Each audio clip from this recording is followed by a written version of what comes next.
கார்த்தி தீபம் சீரியல் இன்றைக்கான எபிசோடில் என்ன நடக்க போகுதுன்னு பார்க்கலாம் வாங்க. அதுக்கு முன்னாடி என்னுடைய சேனலை நீங்கள் சப்ஸ்கிரைப் பண்ணலைன்னா மறக்காமல் சப்ஸ்கிரைப் பண்ணிக்கோங்க. பக்கத்தில் இருக்கிற பெல் பட்டனையும் ப்ரெஸ் பண்ணிக்கோங்க. ரம்யா வந்துட்டு கம்பெனியில் நடந்ததெல்லாம் யோசிச்சுட்டு இருக்காங்க. கார்த்திக்கோட ஷர்ட்டையே பார்த்துட்ருப்பாங்க. நீங்கள் எடுத்து கொடுத்த சேலை வந்துட்டு மிஷினில் மாட்டினப்போ எனக்கு ரொம்ப கஷ்டமாக இருந்துச்சு. ஆனால் அதுக்கு பதிலாக நீங்கள் உங்களோட ஷர்ட்டை கொடுத்த உடனே எனக்கு ரொம்ப சந்தோஷமாயிடுச்சு அப்படின்னு அந்த ஷர்ட்டை வச்சு அப்படியே கனவு கண்டுட்ருக்காங்க. அந்த ஷர்ட்டை போட்டு பார்க்குறாங்க. இந்த ஷர்ட்டு நான் போடும்போது நீங்களே என் கூட இருக்கிற மாதிரி இருக்குது அப்படின்லாம் ரொம்ப கனவு கண்டுட்ருப்பாங்க. இன்னொரு பக்கம் அபிராமி குடும்பம் மொத்தமாக வேறு ஒரு வீட்டுக்கு ஷிஃப்ட் ஆகுறாங்க. அங்கே கணபதி ஹோமம் பண்ணுறதுக்கான எல்லா ஏற்பாடும் பண்ணிட்டீங்களா அப்படின்னு அருண்கிட்ட கேட்டுட்ருப்பாங்க. அப்போ இதெல்லாம் ரியா பார்த்துட்ருக்காங்க. இந்த வீட்டோட மூத்த மருமகனான ஆனந்த் இந்த வீட்டோட மூத்த பையன். ஆனால் நம்மக்கிட்ட ஒரு வார்த்தை கூட கேட்கலையே. கணபதி ஹோமம் பண்ணுறாங்க, நம்மக்கிட்ட எதுவுமே பேசலையே, கேட்காம விடக்கூடாது அப்படின்னு ரியா நேராக அபிராமி கிட்ட இந்த வீட்டோட மூத்த மருமகனா நீங்கள் எனக்கு எந்த மரியாதையுமே கொடுக்கல. ஆனந்தம் உங்கள் பிள்ளைய கூட நீங்கள் நினைக்கல. எங்ககிட்ட ஒரு வார்த்தையாவது நீங்கள் சொன்னீங்களா கணபதி ஹோமம் பண்ணுறதை பற்றி? எங்ககிட்ட எதுவுமே பேசவே இல்லையே அப்படின்னு ரொம்ப கோவப்பட எங்களை நீங்கள் ரொம்ப இன்சல்ட் பண்ணுறீங்க அப்படின்னு சொல்கிறாங்க. உடனே அபிராமி, யார் இன்சல்ட் பண்ணுறாங்க? நீங்கள் தான் எங்களை அசிங்கப்படுத்தியிருக்கீங்க. உங்களால் எங்களுக்கு எவ்வளோ அவமானம் தெரியுமா? வெளியே தலை காட்ட முடியல. அப்பப்போ யாராச்சும் ஃபோன் பண்ணி மூத்த பையன் இப்படி பண்ணிட்டானாமே அப்படின்னு கேட்குறாங்க. எனக்கு அவ்வளோ அசிங்கமாக இருக்குது. மீனாட்சியோட கண்ணீரை துடைக்க முடியாமல் நானே கஷ்டப்பட்டுட்ருக்கேன். அது மட்டுமா, என் சின்ன பையன் கார்த்தி இப்போது தொழிலாளியாக ஒரு கம்பெனியில் வேலை செஞ்சிட்ருக்கான். அத்தனைக்கும் காரணம் நீ தானே. நீங்கள் 2 பேர் தானே. நீங்கள் தான் எங்களை இன்சல்ட் பண்ணியிருக்கீங்க. தேவையில்லாமல் என்னை பேச வைக்காத, வாயை மூடிட்டு அமைதியாக இருந்துரு அப்படின்னு கோவப்படு. அப்போது கார்த்திகோட அப்பா அபிராமி, எதுக்காக நீ இவகிட்டலாம் பேசிகிட்ருக்க? விடு, நல்ல நாள் அதுவுமா, ஏன் இப்படிலாம் பண்ணுற அப்படின்னு கேட்க, அப்போ அபிராமி, இப்போ நானாங்க அவள் பேச்சுக்கு போனேன், அவள் தான் என் பேச்சுக்கு வரா அப்படின்னு ரொம்ப கோவப்படுறாங்க.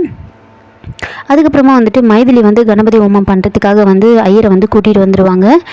எல்லாம் ரெடி பண்ணிவிட்டு உட்கார சொல்லி சொல்கிறாங்க மன மேலே.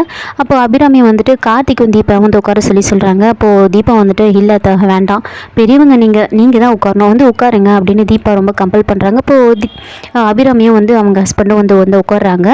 அதுக்கப்புறமா கணபதி ஹோமம் நல்லபடியாக முடியுது. முடிஞ்சதுக்கப்புறமா ஐயர் அங்கேருந்து போனதுக்கப்புறமா தீபாவை பால் காய்ச்ச சொல்லி சொல்கிறாங்க. அப்போ தீபா இல்லை வேண்டாம், நீங்களே பால் காய்ச்சுங்க அப்படின்னு சொல்கிறாங்க. இல்லைம்மா, அங்கே இருந்த வரைக்கும் நான் தான் எல்லாமே பண்ணேன். இப்போது அடுத்த தலைமுறைக்கு நான் வழி விடணும்ல.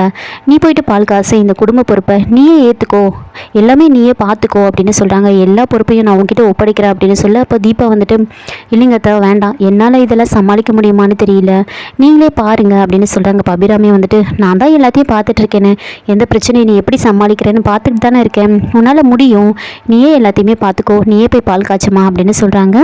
அதுக்கப்புறமா தீபாவும் போயிட்டு பால் காய்ச்சுறாங்க. நல்லபடியாக பால் பொங்கினதுக்கப்புறமா சாமி ரூமில் வச்சு சாமி கும்பிட்டுட்டு அதுக்கப்புறமா எல்லாருக்கும் பால் கொண்டு கொடுக்குறாங்க. ரியா அங்கேயே தான் நின்றுட்டுருப்பாங்க. ஆனால் ரியாவுக்கு கொடுக்காம வெளியில் எடுத்துகிட்டு போய் மீனாட்சிக்கு கொடுக்குறாங்க. இப்போ ரியா யோசிக்கிறாங்க, இங்கே ஒருத்தர் நின்றுட்டுருக்கேன், எனக்கு கொடுக்காம வெளியில் நிற்கிறவளுக்கு எடுத்துகிட்டு போய் கொடுக்குறாளே, இவளுக்கு எவ்வளோ திமிரு இருக்கும் அப்படின்னு ரியா மனசில் நினச்சிட்ருக்காங்க.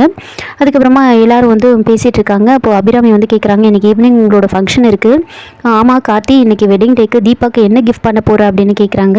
அப்போது கார்த்தி இல்லைம்மா, நான் இன்னும் எதுவும் யோசிக்கலை அப்படின்னு சொல்கிறாங்க. இப்போ தீபா கிட்டேயும் கேட்குறாங்க. தீபாவும் இன்னும் யோசிக்கலாத அப்படின்னு சொல்லிட்டு இருக்காங்க. அப்போ கார்த்திக் அங்கேருந்து எந்திரிச்சு போயிட்டு வர. அப்போது அபிராமி சொல்கிறாங்க, இன்றைக்கி நம்ம கணபதி ஹோமம் பண்ணியிருக்கோம், நல்ல நாளாக இருக்குது, இன்றைக்கி ஒரு சாமி பாட்டு பாடுமா, உன் குரலை கேட்கணும் போல் இருக்குது, உன்னோட பாட்டு கேட்கணும் போல் இருக்குது அப்படின்னு சொல்கிறாங்க. அதனால் தீபாவும் முருகர் பாட்டு ஒன்று பாடுறாங்க. அது எல்லாருமே ரொம்ப ரசித்து கேட்குறாங்க.